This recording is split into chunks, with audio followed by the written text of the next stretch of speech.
사사기 6장 1절에서 12절 말씀을 제가 봉독하도록 하겠습니다. 하나님의 말씀을 경청하시기를 바랍니다. 이스라엘 자손이 또 여호와의 목전에 악을 행하였으므로 여호와께서 7년 동안 그들을 미디안의 손에 넘겨주시고 미디안의 손이 이스라엘을 이긴지라. 이스라엘 자손이 미디안으로 말미암아 산에서 웅덩이와 굴과 산성을 자기들을 위하여 만들었으며 이스라엘이 파종한 때면 미디안과 아말렉과 동방 사람들이 치러 올라와서 진을 치고 가사에 이르도록 토지 소산을 멸하여 이스라엘 가운데에 먹을 것을 남겨두지 아니하며 양이나 소나 나귀도 남기지 아니하니 이는 그들이 그들의 짐승과 장막을 가지고 올라와 메뚜기 떼같이 많이 들어오니 그 사람과 낙타가 무수함이라. 그들이 그 땅에 들어와 멸하려 하니 이스라엘이 미디안으로 말미암아 궁핍함이 심한지라. 이에 이스라엘 자손이 여호와께 부르짖었더라. 이스라엘 자손이 미디안으로 말미암아 여호와께 부르짖었으므로 여호와께서 이스라엘 자손에게 한 선지자를 보내시니 그가 그들에게 이르되 여호와께서 이같이 말씀하시기를 이스라엘의 하나님 내가 너희를 애굽에서 인도하여 내며 너희를 그 종되었던 집에서 나오게 하려 애굽 사람의 손과 너희를 학대하는 모든 자의 손에서 너희를 건져내고 그들을 너희 앞에서 쫓아내고 그 땅을 너희에게 주었으며 내가 또 너희에게 이르기를 나는 너희의 하나님 여호와이니 너희가 거주하는 아모리 사람의 땅의 신들을 두려워하지 말라 하였으나 너희가 내 목소리를 듣지 아니하였느니라 하셨다 하니라. 여호와의 사자가 아비에셀 사람 요아스에게 속한 오브라에 이르러 상수리 나무 아래에 앉으니라. 마침 요아스의 아들 기드온이 미디안 사람에게 알리지 아니하려 하여 밀을 포도주 틀에서 타작하더니 여호와의 사자가 기드온에게 나타나 이르되 큰 용사여 여호와께서 너와 함께 계시도다 하네. 아멘. 코로나19 바이러스 확산으로 교회는 또다시 비대면 예배를 드리게 되었습니다.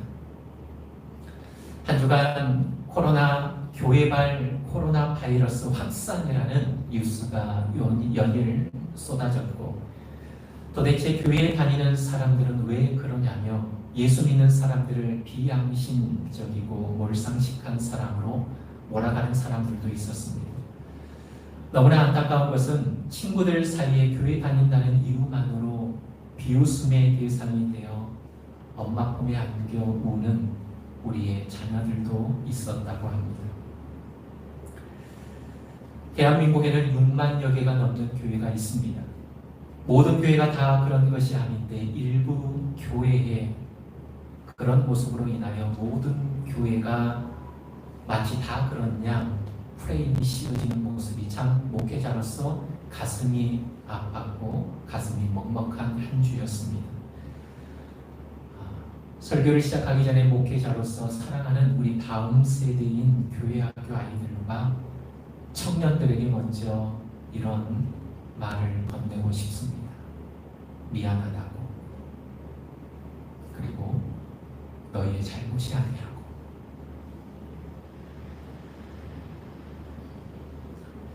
또한 목회자로서 사랑하는 성도 여러분들에게 이렇게 말씀드리고 싶습니다. 힘을 내시기 바랍니다. 믿음으로 끝까지 잘 견뎌내시기를 주님의 이름으로 축복합니다. 하나님의 위로와 평강이 여러분들의 가정과 일터 위에 넘쳐나시기를 주님의 이름으로 축복합니다. 사랑하는 성도 여러분, 그리스도인이 결코 포기할 수 없고 포기해서도 안 되는 것이 있다면 그것은 바로 예배일 것입니다. 예배는 거룩하신 하나님과 죄인된 인간이 만나는 그런 놀라운 경험의 장소이기 때문에 우리 인생에 있어서 예배만큼은 결코 포기해서는 안 된다는 것입니다. 영상으로 이 시간 예배를 드리지만 이 예배 가운데 하나님의 임재와 영광이 가득하기를 주님의 이름으로 축복합니다. 디모데후서 3장 1절에서 3절은 이렇게 말씀합니다. 쉬운 성경으로 제가 말씀을 읽어드리도록 하겠습니다. 마지막 날에 많은 고난이 있다는 것을 여러분 기억하십시오. 그때에는 사람들이 자기 자신과 돈만 사랑하며 뽐내며 교만하며 다른 사람들을 헐뜯고 부모에게 순종하지 않을 것입니다. 또한 감사하지 않고 하나님께서 원하시는 사람이 되려고도 하지 않을 것입니다. 다른 사람에 대한 사랑도 없고 용서도 없으며 나쁜 말을 일삼으며 절제하지도 못하고 잔인하며 선한 것을 싫어할 것입니다. 마지막 때에 일어나는 그 특징들을 거론할 때 가장 먼저 거론한 것이 무엇입니까? 자신과 돈만 사랑하는 모습. 이것이 가장 먼저 시작되고 있다는 것입니다. 자기를 사랑하는 삶, 돈을 사랑하는 삶, 자기 중심적인 삶, 이기적인 삶, 물질이면 다 해결된다라고 하는 물질 만능주의에 젖어 살아가는 모습이 만연한다라고 성경이 말씀하고 있습니다. 그런데 이 모습이 지금으로부터 3400년 전 이스라엘 백성이 경험했던 사사시대와 매우 닮아 있다는 것입니다. 본문의 배경인 사사시대는 이스라엘 백성을 출애굽시켰던 믿음의 영웅들 모세와 여호수아가 역사 속에 잠든 후에 하나님의 사람들 다윗과 솔로몬이라고 하는 왕들이 출현하기 전까지 약 350년간 이어졌던 시대를 우리는 흔히 사사시대라고 합니다. 사사시대는 특징을 가지고 있습니다. 그 특징을 성경은 이렇게 말씀합니다. 사사기 21장 25절에 그때에 이스라엘의 왕이 없으므로 사람이 각각 자기의 소견에 옳은 대로 행하였더라. 이스라엘의 왕이 없으므로, 왕이 왜 없었겠습니까? 세상 만물을 창조하시고 다스리시고 통치하신 그 하나님이 친히 왕이 되시려고 하셨는데 이스라엘 백성이 친히 그 역사를 거부하는 것이죠. 그래서 성경은 그렇게 기록합니다. 이스라엘의 왕이 없었다라고 성경이 기록하고 있습니다. 왕이 없는 결과가 무엇입니까? 하나님을 우리 인생으로 왕으로 삼지 않는 결과가 무엇입니까? 자기 소견에 옳은 대로 살아간다. 자신이 기준이 되어 살아갔던 사사시대, 그것이 오늘날 이 시대와 많이 닮아 있다는 것입니다. 여러분, 자기 소견에 옳은 대로 살아갔던 이 사사시대는 일정한 흐름의 사이클이 작용하고 있습니다. 사사기 6장 1절에 보니까 이스라엘 자손이 또 여호와의 목전에 악을 행하였으므로 여호와께서 7년 동안 그들을 미디안의 손에 넘겨주시니, 이 1절에서 참 가슴 아픈 단어가 있는데 그 단어가 무엇이냐? 또라고 하는 단어입니다. 또가 뭐죠? 반복되어진다는 것입니다. 그렇다면 도대체 사사기 1장부터 25장까지 계속 반복되어지고 있는 그 사이클, 그 내용이 무엇일까요? 간단합니다. 선택받은 하나님의 백성 이스라엘이 하나님 앞에 악을 행하게 됩니다. 악을 행하는 이스라엘 백성을 보시고 그들을 사랑하기 때문에 결국은 하나님께서 이방 나라라고 하는 매를, 이방 나라를 통하여 이스라엘 백성을 징벌하시는 매로 이방 나라를 사용하시게 되죠. 매 맞은 이스라엘 백성이 고통스러워 하나님께 부르짖게 됩니다. 부르짖으면 하나님께서 사사를 보내죠. 그 사사를 통하여 이스라엘 백성을 구원하게 됩니다. 그러면 그 땅에 잠시 평화가 찾아오게 됩니다. 그러나 그 평화도 잠시 또다시 이스라엘 백성이 하나님 앞에 범죄하게 되죠. 범죄하면 또다시 매를 맞게 되고, 매 맞으면 이스라엘 백성이 아프다라고 하나님 앞에 부르짖게 되고, 부르짖으면 하나님이 사사를 보내어 그들을 건져내시고 그 땅에 평화를 주시지만 그 평화는 얼마 가지 못하고 또다시 범죄로 넘쳐나게 된다고 하는 이 사이클이 계속해서 반복되어지고 있습니다. 사랑하는 성도 여러분, 그렇다면 우리는 여기서 질문 하나를 던져야 됩니다.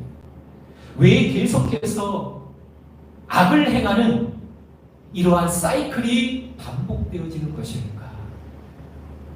끊을 수도 있는데, 끊어야 되는데, 끊을 만도 한데 왜 이렇게 무지한 이스라엘 백성의 영적 사이클은 반복이 되고 있는가? 오늘 두 가지를 좀 살펴보고자 합니다. 이스라엘 백성 사사시대가 겪었던 상황이 어떤 상황이냐?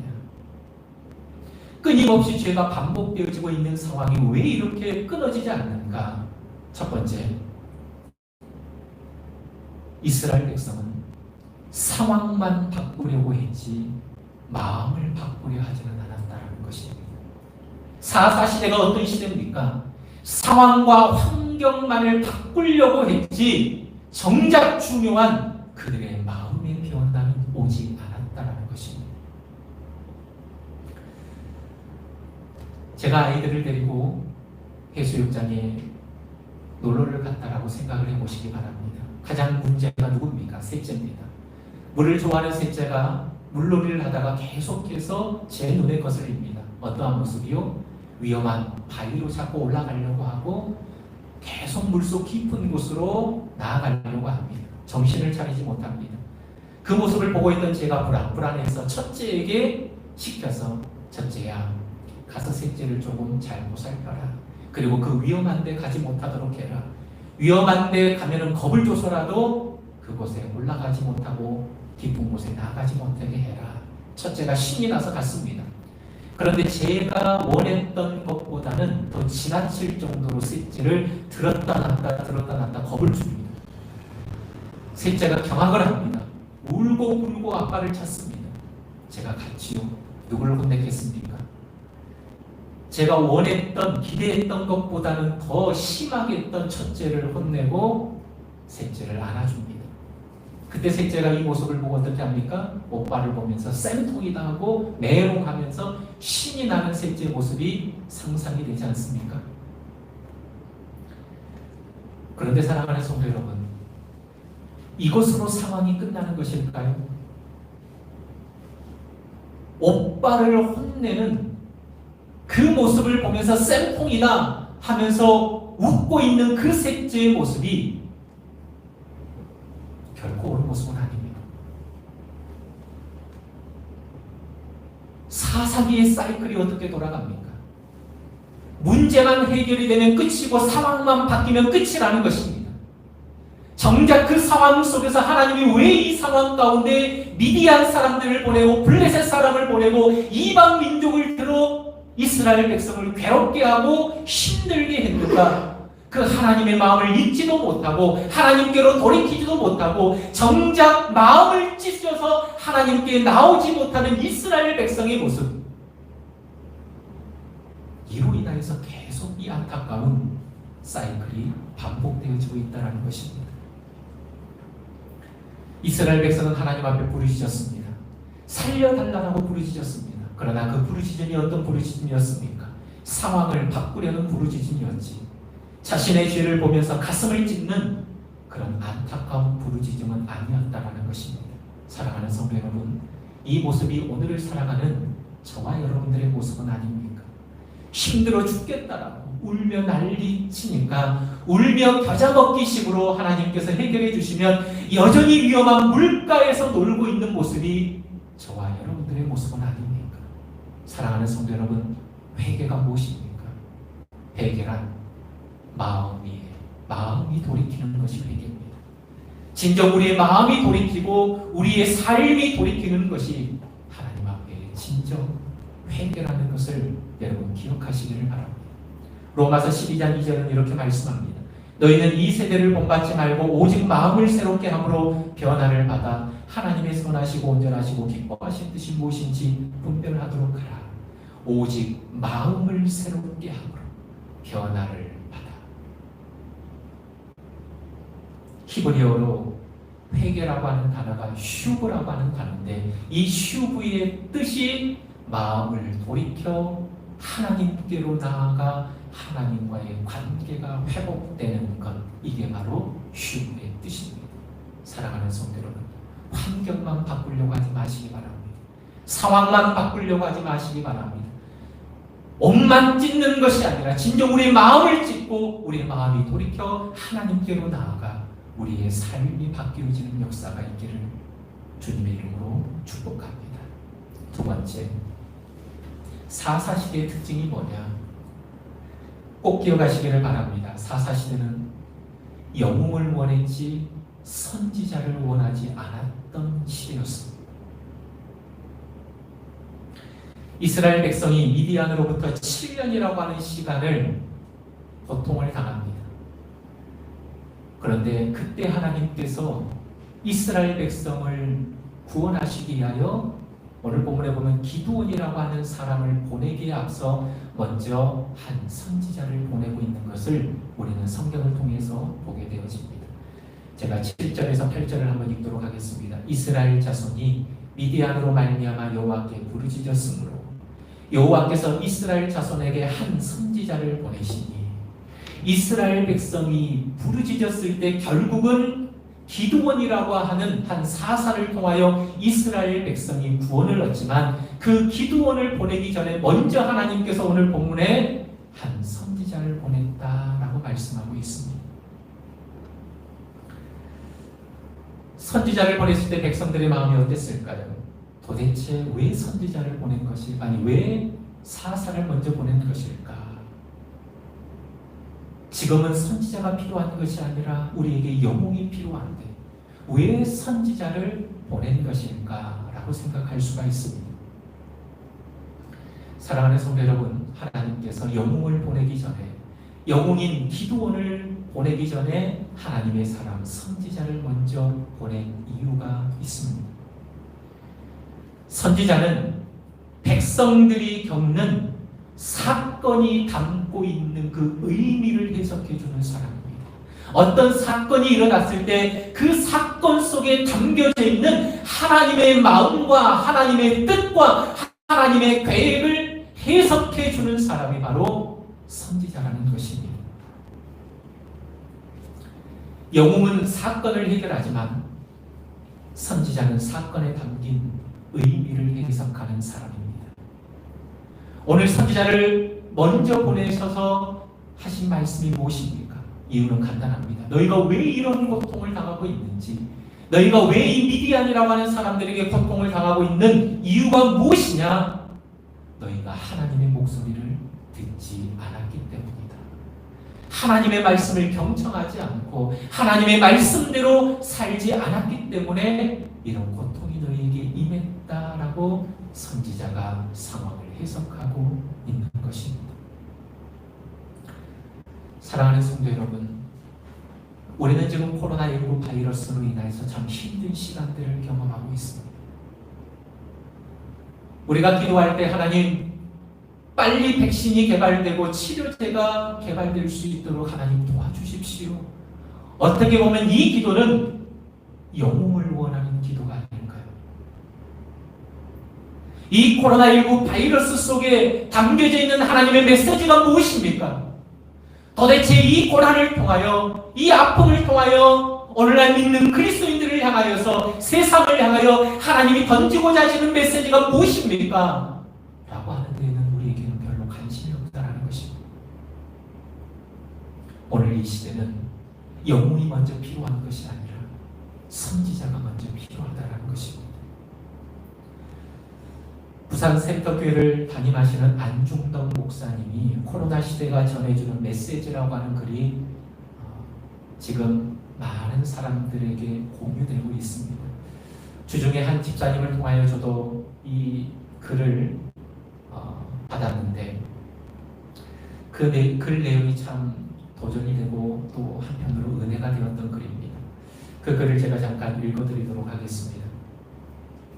마스크를 착용하라는 것은 잠잠하라는 뜻입니다.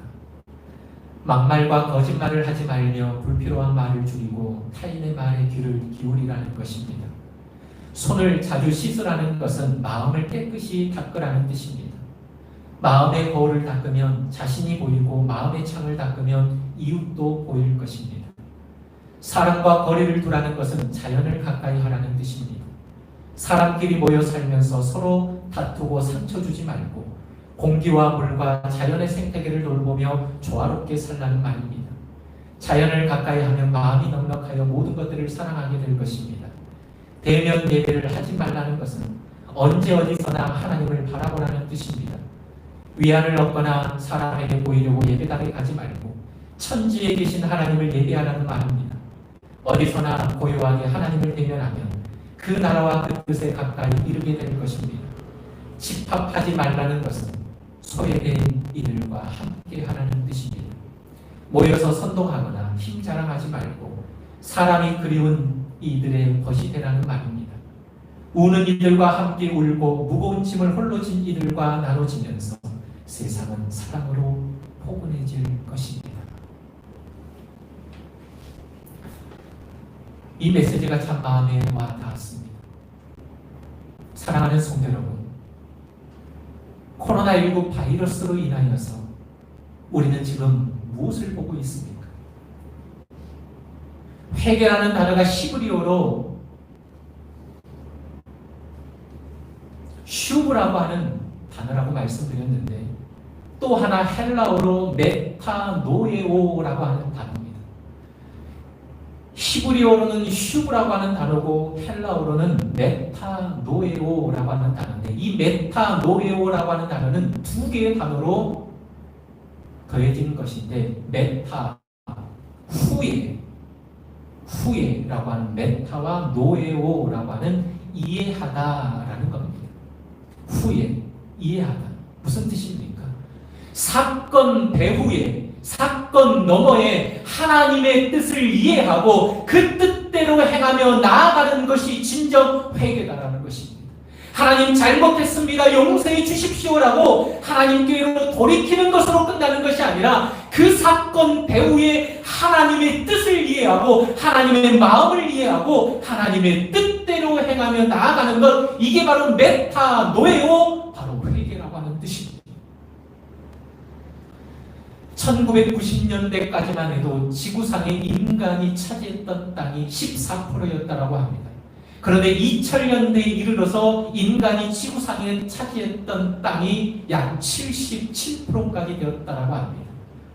서서히 인간이 동물이 살고 있는 그 영역을 침범하며 또 넘고 또 넘는 인간의 욕심이 잉태하여 끊임없이 소유하고자 하는 그 인간의 욕망이 동물의 영역에까지 미쳐서 결국은 동물이 살아남기 위해서 그 동물 또한 인간의 영역을 넘어섰다는 것입니다. 그게 뭡니까? 그게 바로 바이러스로 그들이 인간 세계에 들어왔다는 것입니다. 사랑하는 성도 여러분,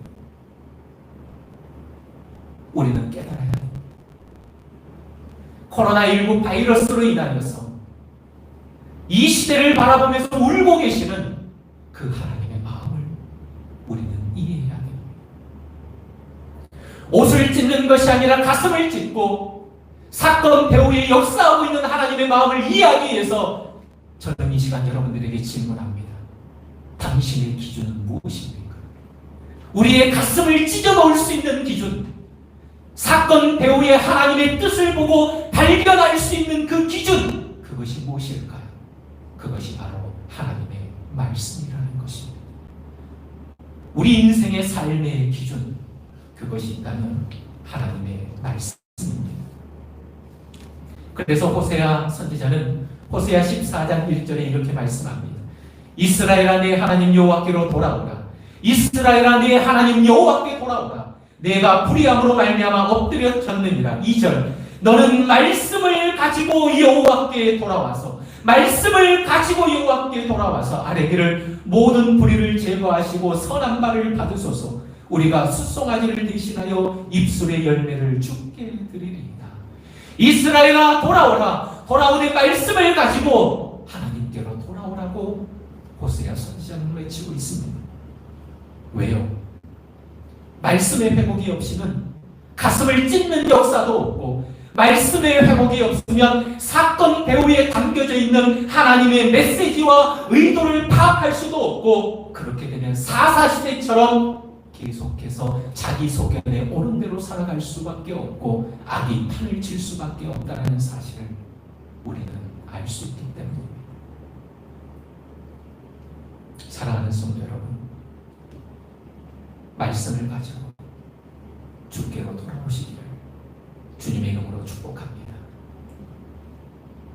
왕이 없으므로 아니요, 우리 인생의 왕 되신 하나님, 그 하나님이 우리 인생의 영적 기준으로 주신 이 말씀을 우리가 붙들 때 우리는 내 소견대로 살아가지 않고 하나님을 바라보며 이 땅 가운데 하나님의 나라를 이루어 갈 수 있으리라 믿습니다. 다시 한번 말씀합니다. 로마서 12장 2절 너희는 이 세대를 본받지 말고 오직 마음을 새롭게 함으로 변화를 받아 하나님의 선하시고 기뻐하시고 온전하신 뜻이 무엇인 줄 분별하라. 이 세대를 본받지 않기 위해서는 우리의 생명이 말씀이 우리 안에 작동되어질 때 마치 강을 거슬러 올라가는 한 마리의 연어처럼 이 세대를 거스르고 하나님의 뜻을 이루며 이 땅 가운데 살아가는 그리스도인들이 되어질 줄 믿습니다. 사랑하는 성도 여러분, 우리의 인생의 기준을 하나님의 말씀으로 삼고 삶의 자리에서 하나님의 말씀을 묵상하고 그 말씀을 주야로 읽어나가면서 그 말씀으로 인하여 승리하며 살아가는 저와 여러분 되시기를 주님의 이름으로 축원합니다. 할렐루야. 우리가 함께 찬양하면서 결단의 기도를 드리겠습니다. 말씀 앞에서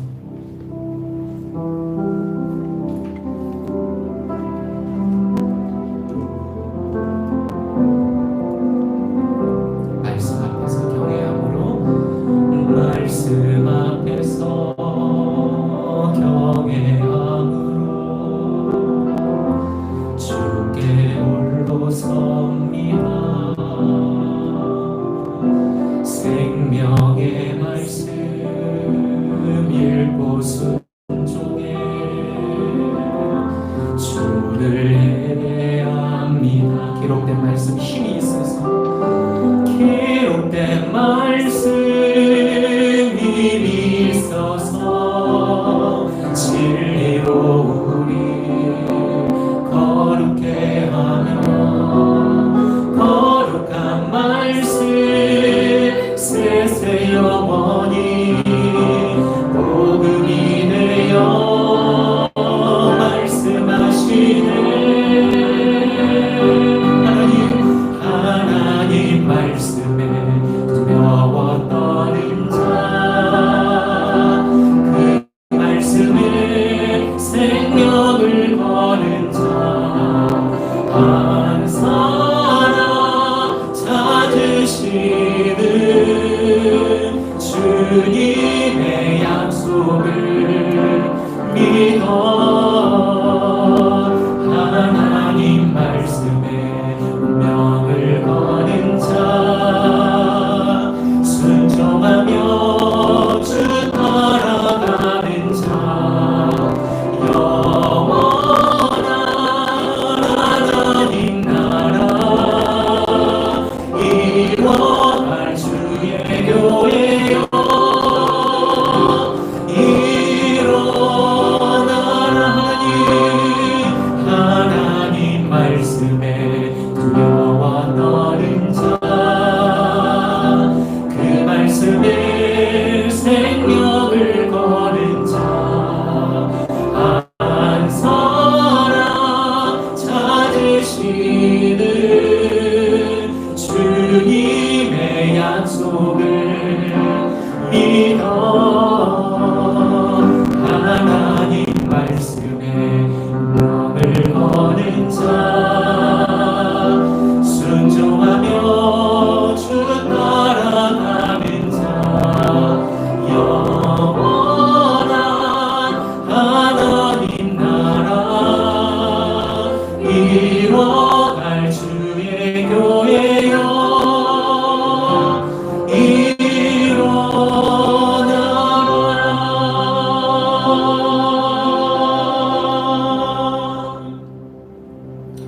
잠깐 결단의 기도를 드리도록 하겠습니다. 옷을 찢는 것이 아니라 우리의 마음을 찢을 수 있는 능력. 이 시대는 영웅을 원하지만 하나님은 영웅보다 하나님의 말씀을 가진 자, 선지자를 보내기를 원하시는 아버지. 우리 인생의 삶의 기준이 말씀이 되어지게 하옵소서. 한 주간 마음이 참 힘들고 어려웠던 것이 너 교회 다닌다며, 너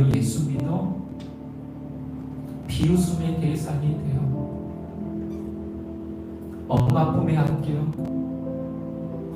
울었다는 주일학교 친구가 있었다는 그 얘기에 한 주가 마음이 참 먹먹해 오고 가슴이 아팠습니다.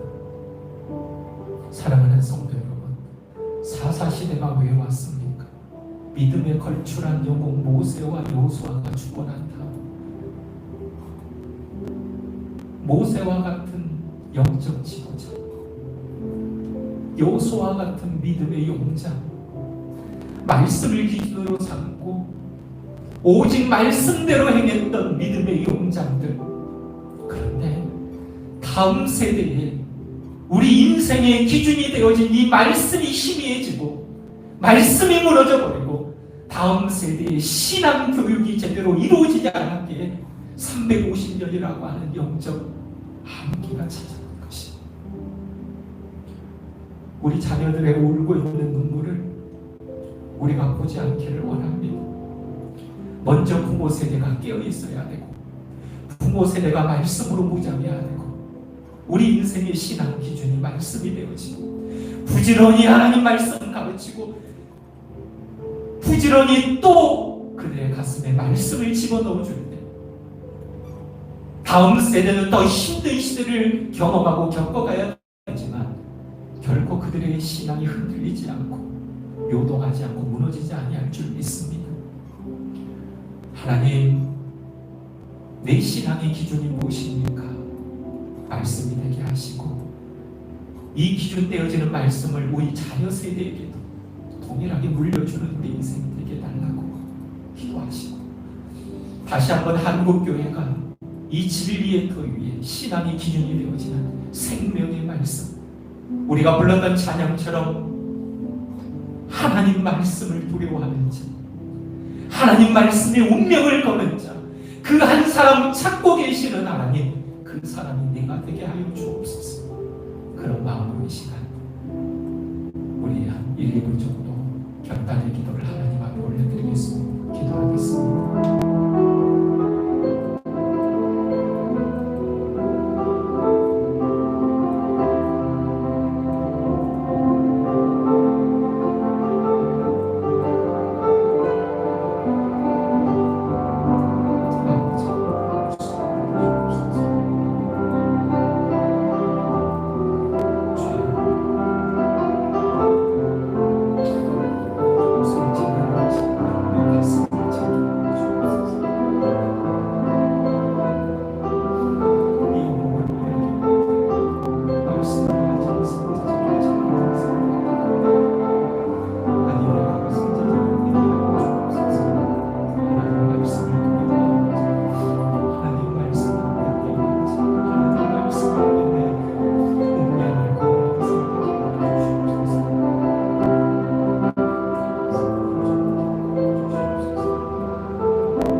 하나님 말씀을 두려워하는 자, 그 말씀에 생명을 거는 자, 그 한 사람 지금도 찾고 계시는 아버지 하나님, 우리의 인생이 이 한 사람이 되게 하여 주옵소서.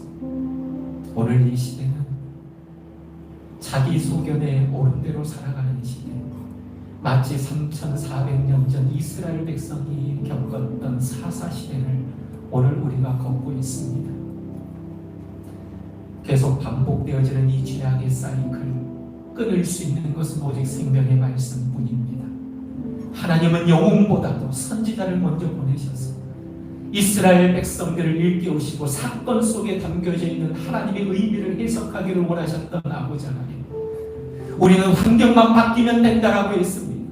상황만 바뀌면 된다라고 했습니다. 그런데 상황이 바뀌고 환경이 바뀌어도 여전히 내 인생이 바뀌지 않으면, 내 마음이 바뀌지 않으면 우리는 똑같은 사이클을 반복할 수밖에 없습니다. 하나님, 내 마음을 바꾸고 내 인생을 바꾸고 사건 너머에 하나님의 의미를 해석할 수 있는 것, 이것은 바로 하나님 말씀뿐입니다. 하나님 말씀은 우리의 혼과 영과 관절과 골수를 찔러 쪼개는 능력의 말씀인 줄 믿습니다. 하나님 말씀을 들여보아야 이 시대를 바라보고 이 시대를 해석할 수 있고 이 시대 속에서 하나님의 뜻을 이루어갈 수 있음을 믿습니다. 하나님 아버지, 우리 인생의 삶의 기준이 말씀이 되게 하여 주시옵소서. 이제는 주야로 이 말씀을 펴서 읽게 하시고 이 말씀을 묵상하게 하시고 다음 세대인 우리 자녀 세대들까지 그들의 심령을 이 말씀으로 채워가는 우리 부모 세대들이 되게 하여 주시옵소서. 예수 믿는 것을 부끄러워하지 않는 세대, 예수 믿는 것을 아파하지 않는 세대, 그것을 물려줄 수 있는 우리 부모 세대가 되게 하여 주시옵소서. 하나님, 이 나라 민족을 불쌍히 여겨주시고 다시금 교회가 깨어있게 하시고 진리의 터 위에 굳건히 세워지는 하나님의 교회들이 되게 하여 주시옵소서. 이 모든 말씀 길이 되시고 생명이 되시는 예수 그리스도의 이름으로 기도하옵나이다.